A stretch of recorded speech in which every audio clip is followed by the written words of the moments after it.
Are you the one? There are almost 8 billion people in the world, but are you the one that needs hope? In this very moment, there are 332 million people in the US, but are you the one that feels alone? Good news is, you're not alone. While 80,000 thoughts will bombard you today and can feel chaotic, just one thought can potentially bring you peace and free you. Join us today, together with our guests, as we sift through the challenges, pains, questions, and victories in life. In sharing our stories, are you the one that will be inspired to take the next step toward fully living the purposeful and abundant life God created for you? Welcome to Are You the One? Good morning. Welcome to Are You the One? I am Trish, and I am so thankful that you are here joining us on the journey. And today, a longtime friend of mine is going to share his journey, and we're inviting you to be part of the solution. You know, this is a time where a lot is chaotic in our world, and sometimes it can feel overwhelming, like, really, what can I do? And if we get out of that mindset and into some solution mindsets, then we're able to be part of what God wants to do in changing what's going on here in this valley. And so, my dear friend Randy Dannheim. Hello, Trish. Hello, everybody that's listening. And so I would like to begin, Randy. So our lives intersected back about 18 years ago. Yes, ma'am. And we began Celebrate Recovery at our church that we were at.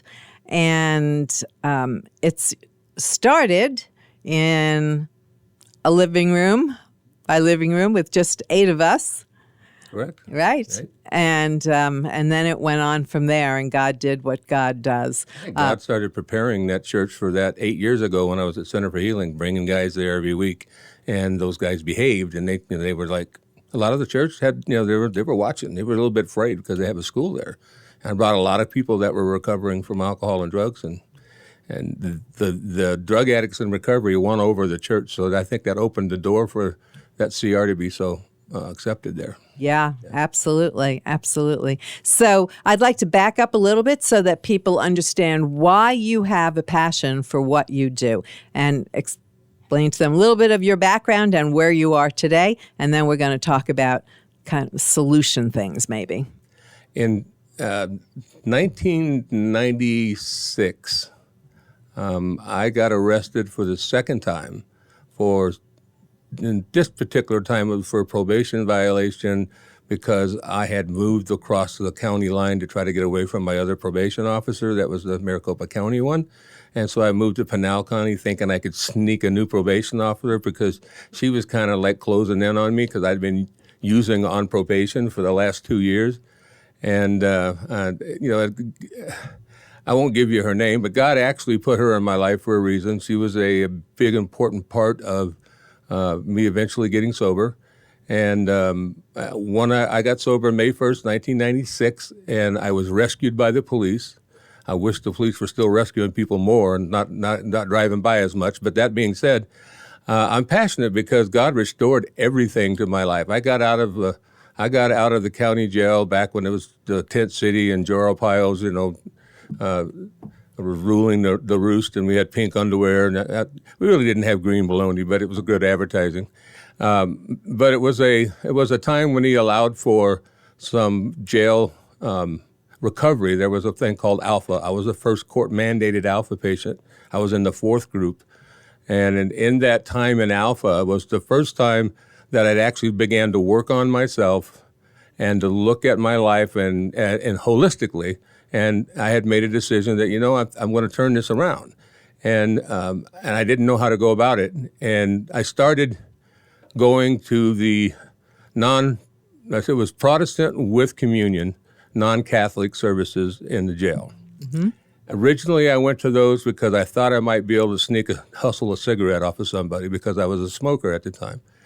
And in that journey, there was an old couple that came into the county jail, and they were in their 80s. The lady was blind in one eye, and you could tell this was the joy absolute joy of their week doing what they were doing with us inmates. And I couldn't tell you why I did it, but like 3 or 4 services in, I sat down and said the sinner's prayer with this old one-eyed lady, and the Lord opened my eyes for the first time where I actually knew what it meant. I was blind, now I see. It changed everything in like an instant in that way. And it convicted me, you know what I mean, to do things different. I'm getting goosebumps talking about it. But I'm like, it's one of tears in my eyes. it was one of those moments where somebody doing some very unselfish act, because they didn't even tell us what church they came from, you know. Probably the first time I'd ever been in a church where nobody passed a plate. It kind of threw me off, you know. I was waiting for the punchline.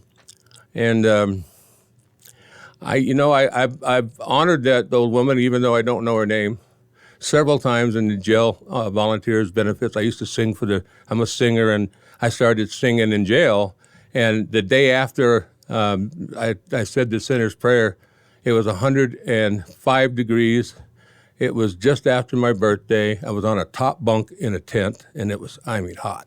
And I got off of my bunk, and I got down, and I looked up. I was mad as heck, and I shook my fist at God, and I cussed at him. I said, "What in the hell do you want from me?" And my spirit immediately felt this calm come over it. And he said, "I've given you a gift, and you've used it for everybody else. Time for you to start using it for me." And I felt that in my spirit, and I've been doing Christian music ever since. And that's where I'm closest to God, is when I'm writing and performing Christian songs. And I took that, I was in a halfway house, and so I like helping people. I love watching the light come on in people's eyes. So I just started bringing people to church from the halfway house I was at, and I did that for 6 years before I moved to a place called Crossroads, where I've been for 20 years. And every time I've always tried to make sure that somebody had an opportunity to worship the Lord, whether it was taking people to church when I was at Center for Healing, or making sure that Crossroads had a way to come to CR, or Celebrate all Recovery, the right? Celebrate Recovery, right, which is a Christian-based 12-step program. And I've seen the light come on so many eyes. You've had many of the people on your show that began, with us early on in the Celebrate Recovery journey that I knew when they were out using, and they came to my office, sat in my office, and I was the one that had the privilege to actually interview them. And for whatever reason, I remember those. I remember the people God puts in my life, and He just continues to put people in and says, "Hey, it's like the starfish story. There's so many people in addiction, and so many of them don't want help, but you just got to keep plugging at it, because that starfish journey where the father and the son are walking down the beach, and kids throwing these starfishes out in the water, and the dad says, 'What are you doing? There's thousands of them. You can't make a difference.' And he said, 'I made a difference for that one,' and he chucks another one in. That story has always stuck to me. Right. And I always want to be the kid picking up the starfish on the beach and throwing it back in. So right. That's where that comes from. Yeah. Well, and I love, one of the things that I always love is that for those of us who have been radically saved, right, like we were lost. I was lost. And then, like, we can't live without God, like, pouring out of us. I mean, it becomes part of our journey in life is to let others know that there's a different way to live life, right? And so listening to your story reminds me so much of that, and also that born in your own journey into drugs and alcohol and all of the sin and rebellion, that's what God then, when He came into your life, like you began this new journey of taking all of those things and becoming part of the solution. It's not like you began this journey like as somebody who, like had his life going straight and had, all of these educational things that going for you and decided I was going to help others. No, it was like you were so broken and God came in and radically transformed you, Randy. God has taken the worst things that I've done, the worst times in my life, the worst stories, and the horror stories. I mean, I was a guy that you would wanted your kids to avoid. I mean, I was selling methamphetamines, and I was all part of that entire life back in the in the late 80s and 90s. And God took that and crushed it so hard that it turned into a diamond. And now that diamond shines for him. And I'm not perfect by any means. I make mistakes all the time. I know that. I get to talking with some of the guys, and their language is really out there. And sometimes I go there with them because I want to connect. And I can ask for forgiveness later. But for me, it's connecting one heart to another. And it's that one person who's been there reaching out to somebody who hasn't makes so much difference. And so that anybody who's listening, if you're hurting, and if that hurt comes from addiction of any kind, there's a contact on this radio show or this podcast that you can contact. We have Crossroads has grown tremendously, and that's not because it's just because God has blessed what we're doing. And darn it, if the devil hasn't been really busy making a lot of people out there need us. And we have close to 600 beds, so if you need help and you're persistent, you'll be able to get in and get help. We have everything from a detox center all the way to outpatient at the end. You can stay with us anywhere from 45 days to a year. In some cases, you work for us. I know people that came here as a client and they've been here 15 years working for us. So it's that, you come in here and you get that gift that's so crazy wonderful. It's like when you were 12-year-old and you got that bicycle you really wanted, and you had to go show it to everybody. You had to go show it to grandma, you had to go show it to your neighbors, you had to go take it to school, show it to your friends. That's what this life is like whenever the light comes on. And what drives me is seeing that light come on. Yeah. And so you went from basically coming out of jail, going through the Alpha program while you were in jail. And by the way, there's two different Alpha programs we'd talk about. One time we'll be talking about this one, which is one that's part of the prison program. And then there's also an Alpha program that is a Christian Alpha program. It has nothing to do with drugs and alcohol. It's about taking people on a faith journey. So I know some people like, well, I've heard you talk about Alpha. It didn't sound like that. So there. I don't think Alpha is if it's still in jail, it's not labeled that, because that was a Joe Arpaio thing, and it's a new sheriff. So I would have doubted a new sheriff in town. So, but there's always a way if you want out and you're serious about it, and you found that spot that you call a bottom. Because I've been watching this fentanyl lately, and it's just I've buried so many kids, been to way too many funerals, watched way too many parents grieving over this stuff. They just don't understand it. Frankly, I don't understand it. So. Recently, I've tried to put together a coalition of people to help learn more about fentanyl, and I'm talking to fentanyl addicts that are in recovery, and I'm learning more and hoping that we can make some changes and bring some stuff to different people in the future. It's right at the beginning of it, so I don't want to talk about it too much because it's not actually up and functioning, but it's kind of like my last journey. And before I retire, I really want to figure out how to impact fentanyl and the other crazy drugs that are killing our kids right now, because it's every time I drive by a bus stop, it just breaks my heart, to see these kids humped over in that, what they call the fentanyl death pose. That's when they're bent over at the waist, standing up, and their hair dragging on the ground in front of them, and they're in dead sunlight just getting cooked, and they don't even know it. They're just standing there. Right. And that is often how we find them when they pass away, in that same pose. And it's so prevalent today. We need all the prayers you can give us, because the devil is really fighting hard with that particular chemical. Hopefully I'm able to do something to make things better, but if not, I'm certainly going to do my part and try. I'm not going to give up. I can't walk by one of those guys and not try to figure out a way to make some kind of change, try to help them if I can. So that's where I'm some people call me codependent because I'm always trying to save another starfish, but I'm going to die that way. It's the way God made me. I have a lot of empathy. I feel people's pain. I'm able to get in the car with them, and then when they're in a deep ditch, I'm able to crawl down in the ditch and help them build a way out. That's the gift that God's given me, other than the gift of song, which you've certainly heard. I'm gifted in my voice as far as bringing people closer to God through music. But really, where it's at is changing a life. It's certainly not about me being able to sing well. It's about God being able to take that music and reach into somebody's heart and make a change. It's about God using me to talk to somebody and reaches in and grabs that person's heart and makes a change. God has used me to do a lot of really cool things, and it's really humbling. He's also spanked me a few times whenever I get out of line. You know what I mean? When I got arrested, I got out of jail. I mean, you all have to close your eyes and think about it. It was 27 degrees, which is really cold for Arizona, because I always went in the summer, got out in the winter.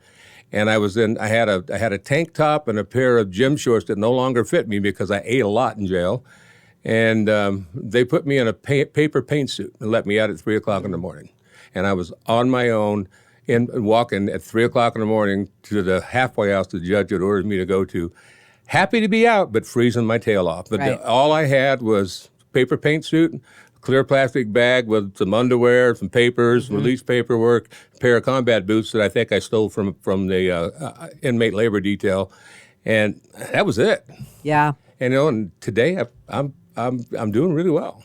Right. Not a And good so it really isn't what I want to talk to the parents, the sisters, the brothers, the friends who have people who are lost in addiction. And yes, I mean, so many of them. And most people who aren't in that world couldn't even tell you like what it is. What are they doing? They have no idea. And nor do we need to know, honestly. When you are lost in addiction, the blessing is if you have people around you who love you and care for you, that they can get help for you if you want it, right? So I want to encourage the families right now, because so many people are like they feel helpless.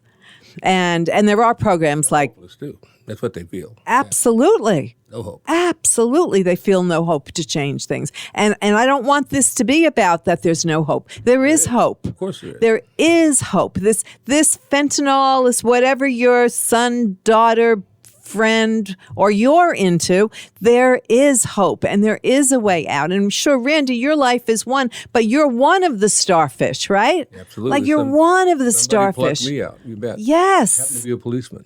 Yes, right. Thank you, God. Like when my friends, we share a lot of same peeps in our lives, and when some of my friends in the earlier day, when they're in their earlier days of recovery, and they have gone back out, and I think of one in particular right now, and my prayer is that a police officer picks her up Me too. and puts her in jail and keeps her there.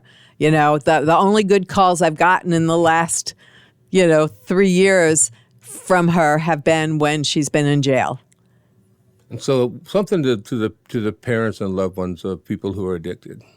When they steal your car, your clothes, your wedding rings, your guns, it's at the point that they're in their addiction, it's nothing personal. It's fight or flight. They're in fight or flight mode, and they don't think about it at the time. They're so afraid of the coming pain, and they're so addicted as far as the feeling that they get. It's like somebody put a gun in their head and went to pull the trigger. They couldn't help themselves. Now, I'm not excusing the behavior, and there should be consequences for it, but it's nothing personal. It's not because they hate you. It's because they cannot live without it.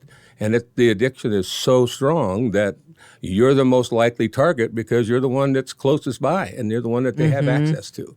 And it's, again, my mom moved to Casa Grande with my father and did not give me or my brother their forwarding address. That was the most difficult thing my mother ever did. It was probably also the most loving and caring thing she ever did, because within a month of that, I had no source to steal from? Well, in my case, I more like lied about, I needed my rent paid or something, and she would give me rent money to go to dope, but same thing. But it was just, I didn't have an anchor enabler to allow it to continue. And so everything that I wanted to buy or steal or whatever had to be done by me on my own dime and on my own abilities, and that put me in jail in about a month. Right, And right. that was the best thing that ever happened to me. That's why it's so sad to me that that our police force is kind of decimated right now, and they're not able to spend the time necessary to go by these bus stops and pick these people up and take them into jail where they have at least a chance to live, because right now they're dying behind those bus stops. Right. And literally, I mean, if you go by every day, same bus stop, within a month you'll find somebody dead there. It's just the way it is, and it's sad. And people just drive by and ignore it, and we're becoming numb to it, and it's not what God calls us to be. Right. We can't be numb to it. We have to make a difference. Yes, yes. And so sometimes that person driving by, and I am not encouraging anybody to stop at a bus stop where somebody looks like they're, strung out on fentanyl or something. I am not encouraging you. In fact, I'm saying the opposite of that. Sure. Okay? Right? But no, the first thing that I do when I see somebody, God shows me a specific person, is I begin praying for them. Absolutely. Right then and there, praying that God intercedes, puts somebody in their path, that they get to that bottom before they die. Right? And I'm one of those guys that's specially trained, special knowledge. I know what to do, where the resources are, how not to get taken advantage of.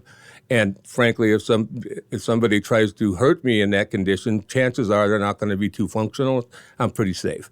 But it is not something that somebody should just go out and do as an amateur, because you'll get ate up alive, if not hurt. So right. you call the police, or you call somebody like the city council or whatever, and complain about them, not being able to get on the bus stop. Why can't I get on the bus stop? Well, because there's 8 people there smoking fentanyl. It's not safe to go on the bus stop. We need to change that. Yes. Oh my gosh. Yes. Only us can do So it. good. So calling up your councilman, you're calling up the mayor of whatever city you're in, and let your voice be heard. This is not just about those people. You understand? Those people are part of our community. Somebody's daughter or somebody's son. Yes. And so we need to galvanize as a community and start doing things. And yes, I'm going to encourage you, if you have somebody that call Randy. All the information for Crossroads is on our website. It's on YouTube. And call them at Crossroads. I'm also going to encourage parents, honestly, parents of addicted loved ones is another great group to help you through that journey. So I'm so encouraging those 2 phone calls and the third ones too. The powers that be in your community, and start lifting your voice up to be heard so that something happens. Our police cannot do it on their own. Okay, this has to be, especially like you say, our police forces have been really decimated. Yes. And this has exploded, this fentanyl. And so we need to come together as a community. We, especially those of you who are followers of Jesus, you have a bigger responsibility than anybody else in this community to bring light into this world. So I am really encouraging you to be part of the solution. You see, listening to Randy, and you heard how Randy turned his life around from being the drug dealer to being the one who is pouring the rest of his life because of Jesus, the rest of his life into serving, into bringing others out of darkness. But you too, you don't have to be a recovered addict to do it. Okay, you can be part of this, and it is going to take all of us doing this. So one last comment from you, Randy, on this, encouraging people. You have 1 minute left. There are a bunch of you right now that are thinking of somebody's face. And you know who that is. It's somebody who's hurting, who's struggling, who's at that point where you think every time you see them, you think they're going to die. Do something. And I don't necessarily mean go down and try to have contact with them, because in a lot of cases, they're mentally disturbed. There's a lot of things going on. But call your councilman, call the police department, make a statement. I'd like to take a bus ride, but it's not safe. Because if we can clean the bus stops off, then we got to have to figure out a way to put them in a safe place, and that's where you call somebody like me, or you call any one of the recovery centers in town. Get them some help. Awesome. Well, thank you so much, Randy. And those of you listening or watching, Are you the one who's going to be part of this solution? Are you the one who's going to raise your voice, who's going to pick up the phone? I thank you. God bless you. Have a great day, and we are thankful that you're on the journey with us. Thank you.